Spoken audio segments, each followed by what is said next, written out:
The movie starts with this super strong dude, Phoenix, and his sidekick, Andy. They're out in the jungle trying to catch this giant pig that's been wrecking the village's crops. Phoenix is all ego, telling Andy, "I'm the hero here and I've got to stay on top." He starts whacking the pig with his weapon, but it's like a fly swatting a tank. No effect at all. Andy tries to help and blasts the pig with his laser, but that just shoots right up the pig's nose and wakes it up. The pig gets super mad and charges at Andy. Phoenix jumps in the way and tries to stop it, but nope. The pig just launches him into the air. He lands back on the pig, and Andy throws him a rope. But then, plot twist, the pig starts flying. So Phoenix, being the hero he is, wraps the rope around the pig's wings and horns and totally gets it under control. He flies this giant pig over the village like a victory parade, and everyone is going wild, chanting his name. But in the crowd, there's this magician lady, Baba Yaga. She's not impressed. She's like, "If you're so tough, prove it. There's a big rock in the river by my house. Move it." Phoenix gets all offended, like, "I just tamed a flying pig and you want me to move a rock?" He starts bragging about all his other amazing feats, and Yaga's just like, yeah, how many of those stories are even real? Everyone starts laughing and Phoenix storms off, totally humiliated. Now, he's furious and needs to get his reputation back. Andy has an idea. There's this tower where a monster is holding a beautiful princess captive. If Phoenix saves her, he'll be a legend. So that night, they head to the tower. There are already a bunch of other warriors there, but they just want the princess and the cash. They argue about who gets the princess, but Phoenix is like, "I don't care about that." He tells Andy he wants all the glory, so he's not waiting till morning. He sneaks into the tower and sees the princess. She's like, "You came here to die, idiot."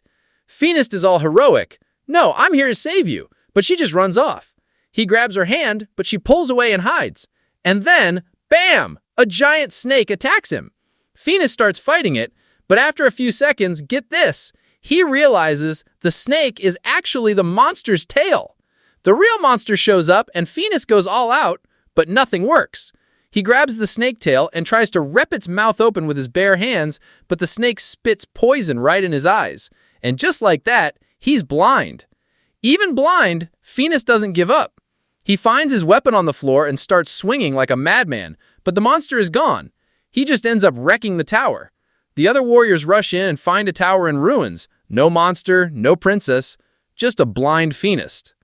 Andy takes him home, and Phoenix is just a broken, angry mess. Andy goes to Baba Yaga for help, but she's like, "Nope, he wouldn't help me, so I'm not helping him." Phoenix is devastated. Time goes by, and his life is a total disaster. Andy stops coming around, kids steal his fruit because he can't see, and he runs out of money. He pushes Andy away for good, and things get so bad he's forced to eat rotten fruit from the market just to survive. One day, Baba Yaga sees him sitting there with an empty basket and gives him some food. Right then, robbers attack the village. Phoenix can't see, but he can hear people screaming. When the robbers get close, he just starts fighting them based on their sounds. He's taking on 2 or 3 guys at once. He's still a total badass, but they eventually manage to rope him and knock him out. He wakes up on a ship, locked in wooden stocks with Baba Yaga and the other villagers. They're all slaves now. And guess who's just walking around free? Andy! He tells them he's pretending to work for the robbers to keep an eye on everyone. Then Baba Yaga finds this golden lamp she has. She starts polishing it and poof! A djinn pops out. Everyone freaks out. The djinn punches a robber who comes to investigate, but Andy just gets scared and tells the djinn to go back in the lamp. What a waste. A robber comes down, puts a sword to Andy's throat, and steals the lamp. They get to Arabia and are put up for sale. This mysterious masked dude buys Phoenix, Andy, and Baba Yaga. He takes them to his palace, and it's filled with robots. In this oldie-timey world?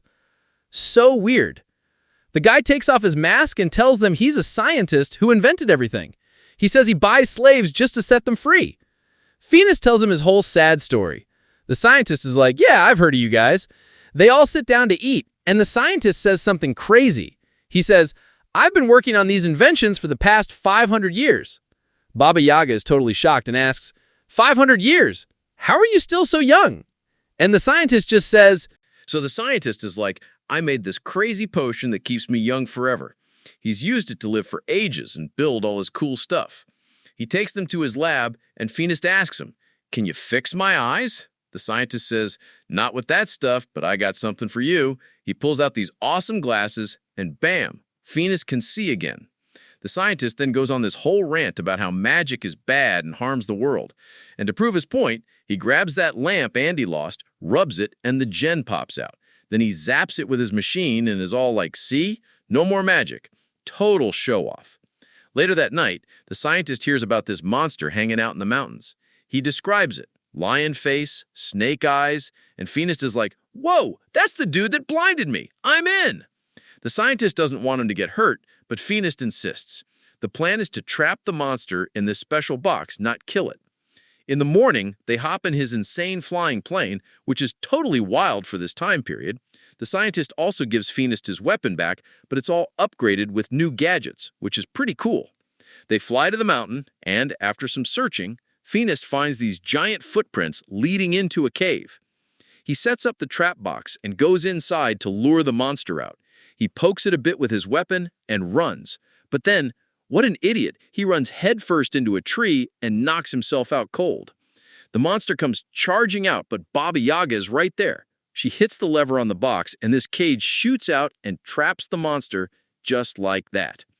Phoenix wakes up, and they head back.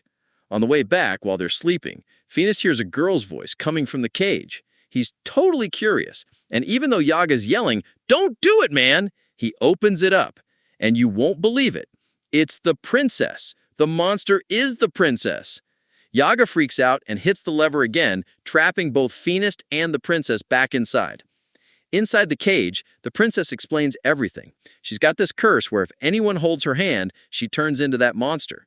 She's not evil at all. She just lives in the mountains, so she won't hurt anyone. But then we see what the scientist is really up to.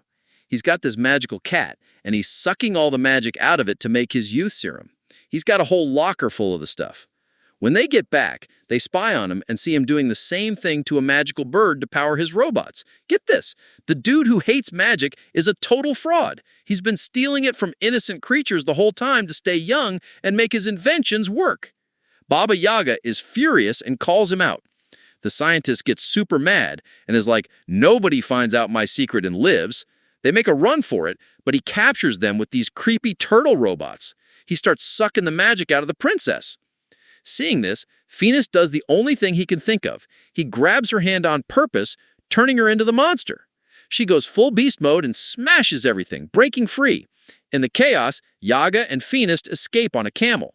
But the scientist isn't done. He rolls out his ultimate weapon, a giant turtle tank powered by all the stolen magic serum.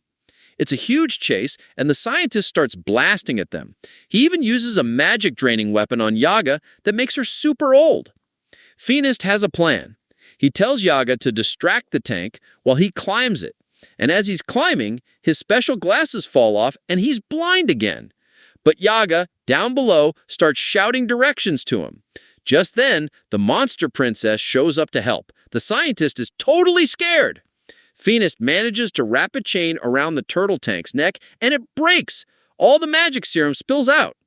The scientist tries to fly away with these magic wings, but they fail, and he falls right into his own spilled magic goo and dies. What an ending for that guy. Phoenix gets knocked out in the fall. The princess, seeing him lying there, starts crying. And get this, her tears fall on his eyes and totally heal his sight. For real this time. He asked her to stay with him, but she says she can't because of the curse. So Phoenix goes back to his village, super bummed. But then, Baba Yaga, who's been looking through her magic books, finds a cure for the princess's curse.